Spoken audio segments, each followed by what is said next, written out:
Cat Days by Griffin Rose on AO3. Episode 47. Chapter 12. Let's see how far we've come. They walked silently for a minute until Todoroki asked a question about the last movie they watched, and Izuku ended up explaining the nuances of pre-Quirk Marvel movies to him.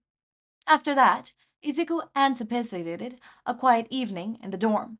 It was Mirio's turn to watch Eri in 3A, and Izuku was already caught up with homework. Once he finished today's assignment, he would try and go to bed early and catch up on some sleep. Maybe he'll be lucky and he wouldn't have any nightmares. Those plans were immediately trampled when Tenya knocked on his door almost as soon as Izuku made it back. He hadn't even changed yet. "I'm sorry, Izuku. Can I come in for a bit?" "Of course, you're always welcome." Izuku stood back and let Tenya in. His friend rubbed at his eyes. He already changed into his basketball shorts and a long-sleeve Ingenium shirt, and his eyes shone with tears. "Did something happen?" Izuku asked. "No, nothing new." Tenya sank into Izuku's desk chair. "I was just on the phone with Tensei.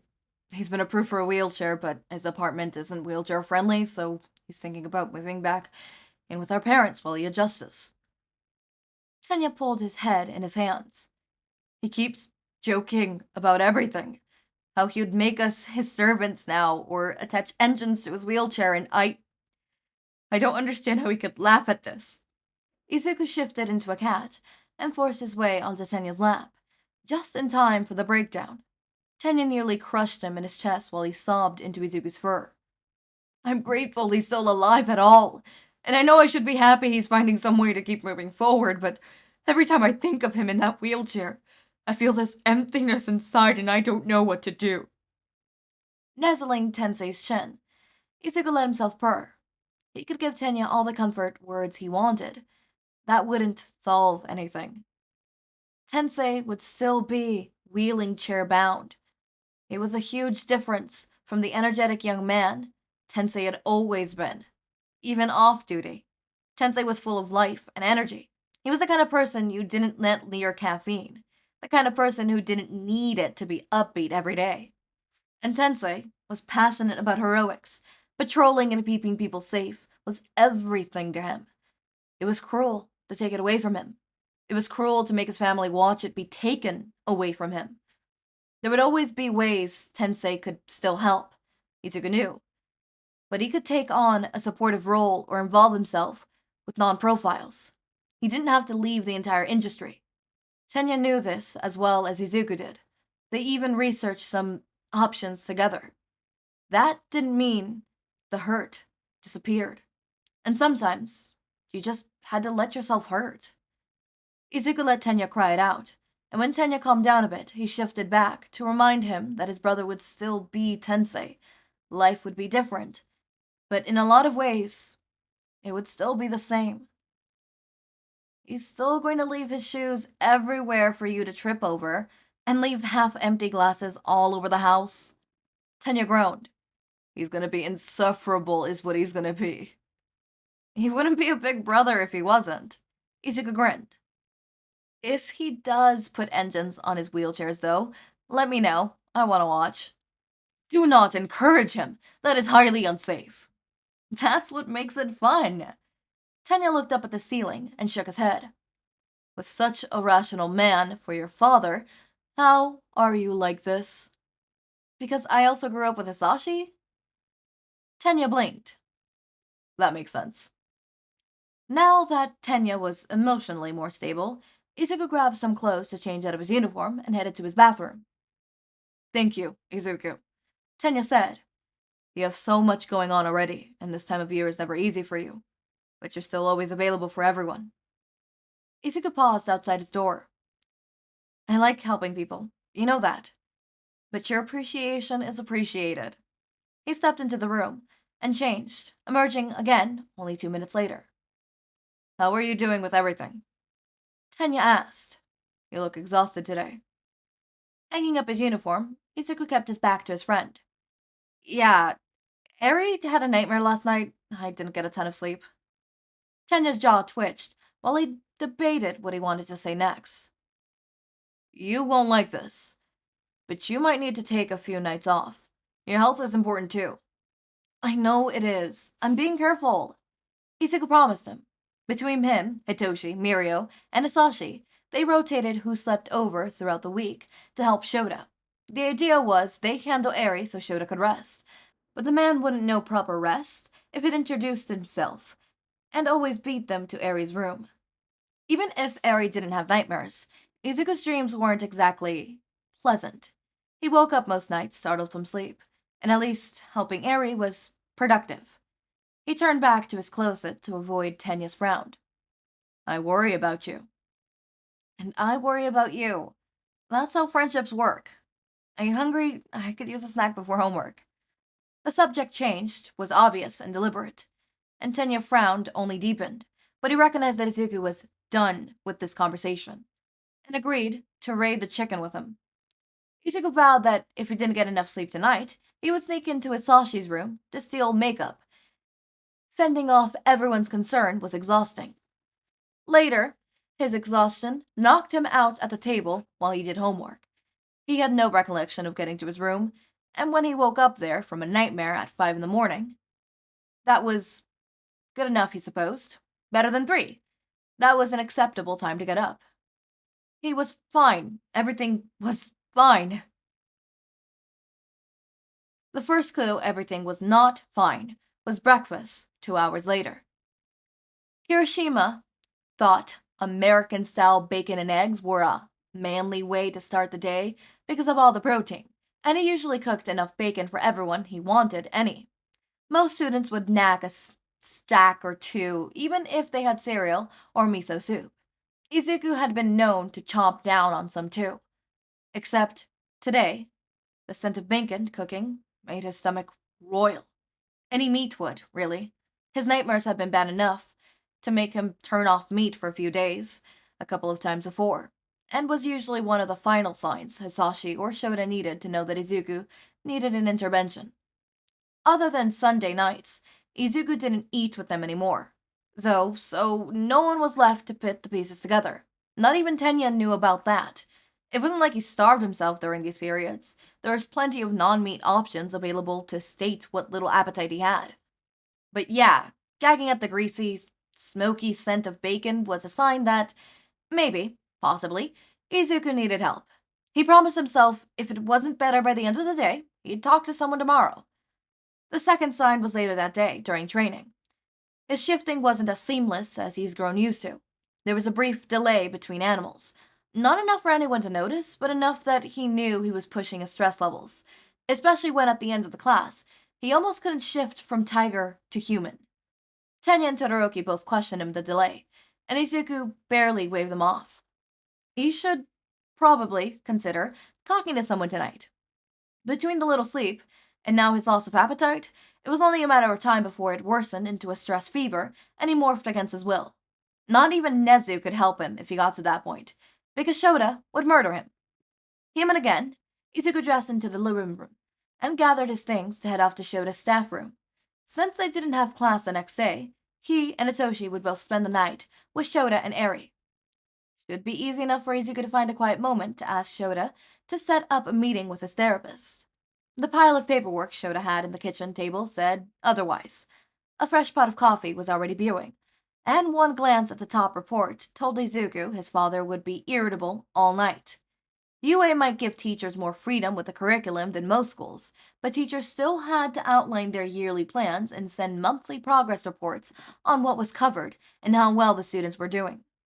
Naturally, Shouta detested these reports with every fiber of his being. Izuku went to do his homework with Hitoshi while Eri colored. He'd make sure he'd sleep tonight and force down some meat at dinner. He'd be fine for a few more days. Shouta missed the signs. This had been an annual thing for 7 years now, and he missed the signs. And no one would blame him for it, despite it being his clear failing. And that was only making him feel worse. Like, of course he would have forgotten. Of course he couldn't handle everything. He was a bro hero juggling teaching on top of dorm life and being the single parent of 3 kids. one of whom was recently rescued from being treated as a lab rat by the Yakuza, and couldn't control her quirk. So yes, maybe Shouta had too much on his plate. Between Eri's nightmares and the complex PTSD, Hitoshi's training, general teaching responsibilities, and looking after the dorms, it was no wonder he didn't know which way was up. It was only natural time would cease to have any meaning. He showed up to homeroom one day and found an empty classroom, and had to text Izuku to demand what his class thought they were doing. Izuku responded with question marks, and said most of his class was sleeping in, because it was Sunday. Regardless of how much Shouta had on his plate, it wasn't an excuse to let Izuku fall through the cracks. Not this time of year. Not when his first kid was kind and considerate to a point of self-destruction. Not when Izuku would see how exhausted and stressed Shouta was and decide not to add one more thing to the pile. No, Izuku would keep quiet. He wouldn't call Shouta after his own nightmares, or warn him his seasonal depression was flaring up, and that he needed a session with his therapist. Izuku would smile, so none of them, not Shouta, or Eri, or Itoshi, or Hisashi, would see that he needed help. And, like a fool, Shouta believed the act, grateful even that Izuku was such a champ, that Izuku could handle two sudden siblings and step into a big brother role as if it had been waiting for his entire life, that Izuku helped him train Hitoshi and even made sure Shouta ate more than jelly packets and coffee. Shouta hated himself for not paying more attention. Zuzu? Eri asked. The two were coloring in the living room, and they'd been quiet for the last hour while Shouta and Hitoshi made dinner. Shouta was halfway through the monthly progress reports and ready to burn them, so he put them away for the rest of the night before he did something he'd regret. Mm-hmm. Izuku sounded like he'd just woken up. Shouta stepped away from the stir-fry to peek into the living room. Hitoshi's effortlessly slid into his place. Both kids were on the floor in front of the couch. Eri looked up at Izuku while Izuku rubbed his eyes. Are you okay? She asked. Izuku beamed at her. Course I am. Sorry I fell asleep. Guess I shouldn't have been staying up too late during homework. Shouta knew for a fact Izuku always did his homework well before his bedtime, barring unforeseen circumstances. But Izuku spent half the week here to help Eri with her nightmares, and Shouta had pinned Izuku's recent exhaustion down to that. Should he start putting his foot down that Izuku needed his own rest too? He hadn't thought it was getting to Izuku this badly. And the nights Izuku wasn't here, he never went smoothly for Eri, and it wouldn't stress her out to lose him those extra nights. Stressed Eri meant unstable Quirk, meant Shouta was in a morally quandary. Do you want a nap? Eri offered. That's all right. It's almost dinner. I'd rather sit here with you. He spread a smile over his face, setting Eri at ease. Shouta was not so easily fooled. It wasn't like Izuku could fall asleep when hanging out with Eri. Stir-fry is done. Hitoshi chimed, setting the stove off and sliding the pan to the hot plate on the table. Questions could wait until after dinner, Shouta supposed. He kept a close eye on Izuku throughout the meal, to a point that Izuku noticed and silently asked with his eyes what was going on. Hitoshi glanced between them too, but no one wanted to start the conversation in front of Eri. After dinner, Shouta struck. Izuku and I will clean up. Hitoshi, why don't you and Eri pick out a movie? Sure. Hitoshi wished Eri back into the living room. Izuku cocked his head. Am I in trouble? That depends. Have you done anything to be punished for? No. Then you're not in trouble. Shouta gathered the plates and brought them to the sink. Izuku pulled out the Tupperware to save the leftovers. So why were you staring at me all night? Just wondering if you're okay. He stated, and started the water, and reached for the dish soap. Izuku tended to handle the conversation like this better when Shouta wasn't looking directly at him. As much as it killed Shouta to miss out on the crucial body language, he knew his expression was intense, and he didn't want Izuku to feel like he was being interrogated. Even if that's exactly what Shouta was doing. Yeah, I'm fine. Why wouldn't I be? Izuku scrapped the rice and stir-fry into the plastic. Not like you to fall asleep with Eri, that's all. Not without a sunbeam, at least. He looked back at Izuku quickly with a smirk and met his son's unimpressed glare. You fall asleep everywhere at any time, but it's a crime when I do it? Izuku asked. He snapped the lid of the container.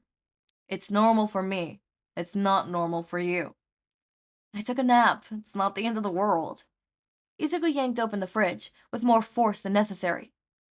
Shouta scrubbed at a plate and rinsed it off.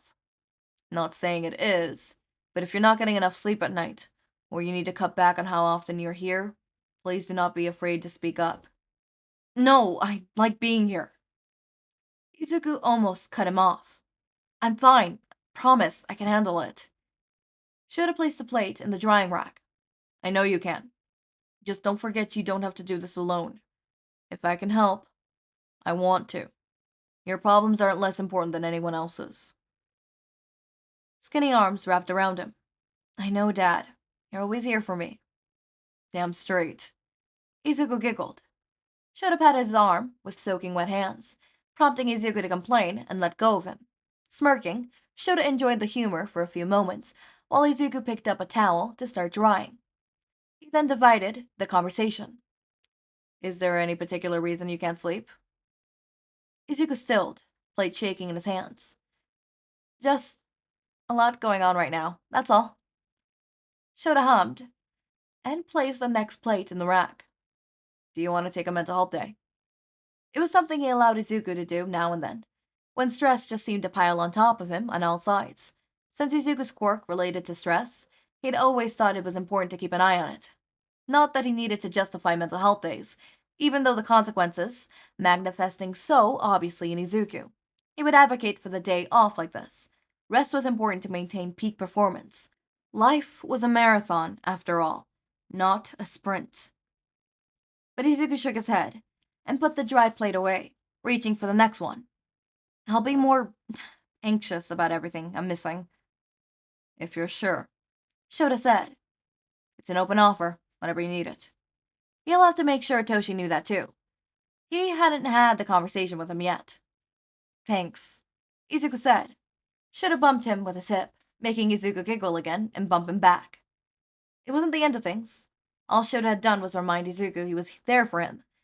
He hadn't solved anything. It was easy to feel like he had made progress, though, when they sat down for a movie, and all three kids piled on top of him, falling asleep against him because he meant safety and belonging. And if he fell asleep too, knowing all three kids were safe and happy, and he'd known the second they weren't, well, he had a reputation for falling asleep anywhere and everywhere. That is so cute. But at the same time, I hate that Izuku's falling through the cracks. I can't blame Aizawa. I really can't. He's not seeing Izuku as much. He is juggling 3 kids as a single parent, is working 2 jobs.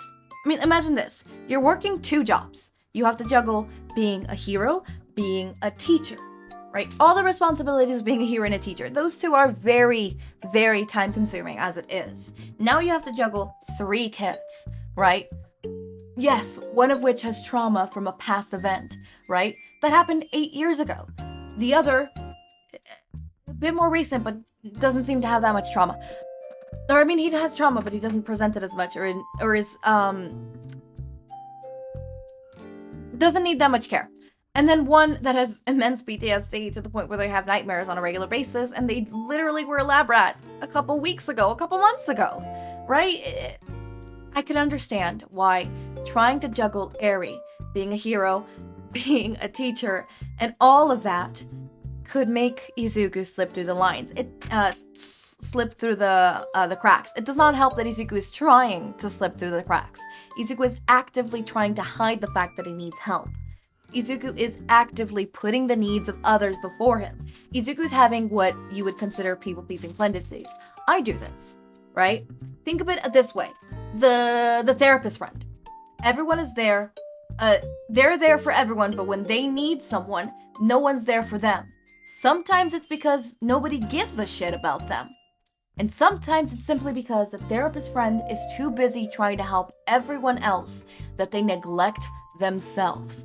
And that's what's happening with Izuku. They're too focused about everyone else, right? They're too focused about making sure Todoroki understands that he needs to put his he needs to have his dad be held accountable. He's too busy thinking about Eri and helping Eri. He's too busy thinking about the fact that Shouta already has too much on his plate, that he cannot add his own problems on top of it, that he would be selfish for doing so. And a lot of the times this type of behavior stems from abuse, believe it or not. Your abuser your manipulator, makes you believe that what you are doing, like your feelings and emotions, are a bother. That no one else would put up with you. That you should just bury it deep. Especially when it comes to parents. Izuku has to make sure that he has everything. It probably doesn't help, being the child of someone who else is also getting abused, because instead of he himself being a victim, he is helping his mother. Right? Obviously we never see this, but probably that's what happened. Every time something bad would happen, instead of focusing on the fact that he witnessed that, maybe he also got hit, maybe he also got hurt. No, I don't matter right now. My mom matters. No, I don't matter right now. Todoroki matters. Yes, I just woke up from a nightmare, but I can't. Todoroki also woke up from a nightmare. That's more important. I can't put, attention to me because Eri needs my help. I can't do this because look at Shouta. He's overworked. He doesn't need this one more thing to be piled on top of him. That is a people-pleasing tendency that leads someone to self-destruction. Kindness to the point of destruction. Kindness to the point of self-deprivation. It is just Izuku's character, essentially, even in the anime, right? And especially in the anime, and I very much think that stems from his bullying. He doesn't matter. Therefore, everyone else matters. He wants to save everyone else, independent of what he views of what happens to himself. I think it's also something called the hero complex? No, that would be different. Well, I mean, it could be part of a hero complex, right? Being like, I am the hero, I do not need to be saved, I do not matter, everyone else matters, I do not matter. And it's not like I don't need to be saved, like, oh, I can do everything myself. It's more of, I don't need to be saved because I don't matter, everyone else matters. Save them, not me, and not an arrogant, like, I don't need to be saved. It's more of like, I don't need to be saved. Save the others, not me, kind of situation. If Izuku had to pick between himself and a city, he would pick himself in a heartbeat. If he had to pick between himself and a singular other person, he'd pick himself in a heartbeat. Izuku is inherently kind, to the point that it's self-destructive. A lot of people are, and you should check yourself if you are. Don't drown. Call out for help. Anyways, as always, my raindrops, make sure to eat, sleep, drink water, take your meds. Have a wonderful day or night. Link to my Discord server and socials are down in the description. Subscribe to see more of my content, and thank you so much for watching.